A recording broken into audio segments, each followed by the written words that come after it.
Mahatma Hahnemann বলেছেন, রোগের চিকিৎসা নেই, রোগের চিকিৎসা।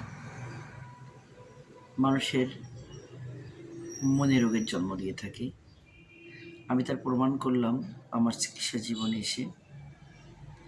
প্রতিনিয়ত বিভিন্ন ধরনের রোগী আমার কাছে আসেন, বিভিন্নভাবে, বিভিন্ন সময়। তো এখানে রোগীরা তারা জানেন না তার কী রোগ হয়েছে। তো একটু কিছু হলেই তারা ভয় পেয়ে যান। তার ভাবতে থাকে আমার কোনো খারাপ রোগ হলো কি না। এই জন্য চিকিৎসকের কাছে যান। চিকিৎসকরা তাকে মানসিকভাবে সুস্থ করার জন্য অনেক সময় অনেক ধরনের রিপোর্ট দিয়ে থাকেন। আর এই রিপোর্টগুলো যদি না দেওয়া হয়, আমার মনে হয় রোগীদের মনেও প্রশান্তি আসে না। আমি দেখেছি প্রতিনিয়ত আমার কাছে অনেক রোগীরা এসে বলেন যে আমি তো অনেক ডাক্তার দেখালাম, তো কোনো ডাক্তারে তো কাজ হয় না।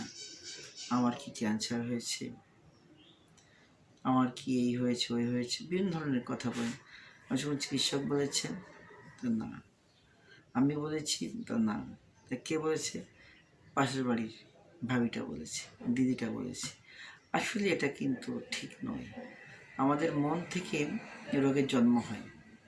মনকে স্থির রাখতে হবে, তাহলে আমরা অনেক দুরারোগ্য ব্যাধি থেকেও মুক্তি পেতে পারি।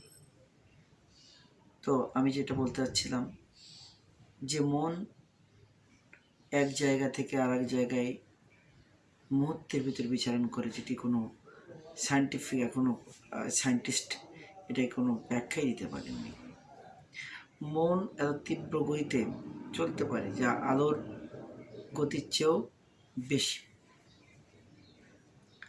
তো আমি দেখেছি আমার চিকিৎসা জীবনে, মানুষের মন যদি সুন্দর থাকে, মন যদি সুন্দর চিন্তা করে, তাহলে আমরা ভালো থাকতে পারবো। এই জন্য মনকে ভালো রাখতে গেলে কিছু কিছু কাজ করতে হবে, যাতে আমাদের অনুশোচনার সূচনা না হয়। কেমন?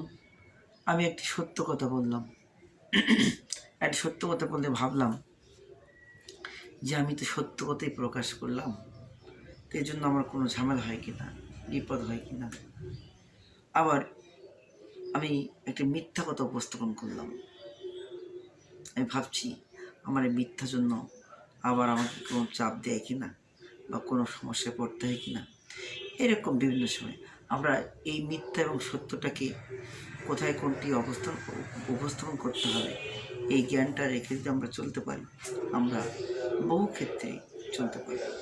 আমাদের সংসার জীবনে বেশিরভাগ মানুষের দেখেছি সত্য আর মিথ্যার উপর নির্ভর করে চলতে হয়।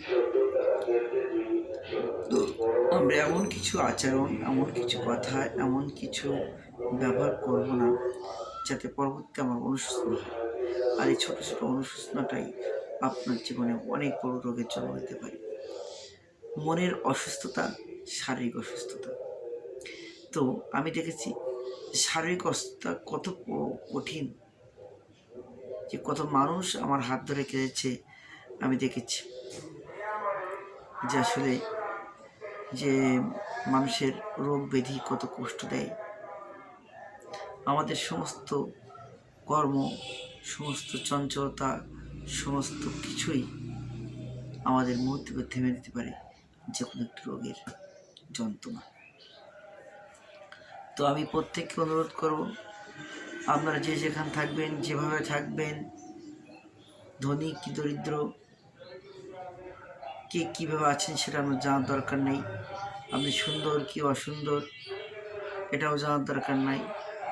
আপনি একটি মানুষ, সবসময় ভাববেন আপনি একটি ভালো মানুষ। এই ভালো মানুষ চিন্তা নিয়ে যদি আপনি সবসময় চলতে পারেন, তাহলে বুঝবেন আপনি সুন্দর আছেন, আপনি ভালো আছেন, আপনার কোনো রোগ আপনাকে স্পর্শ করবেন না। সবসময় হাসি খুশি থাকবেন, হাসবেন।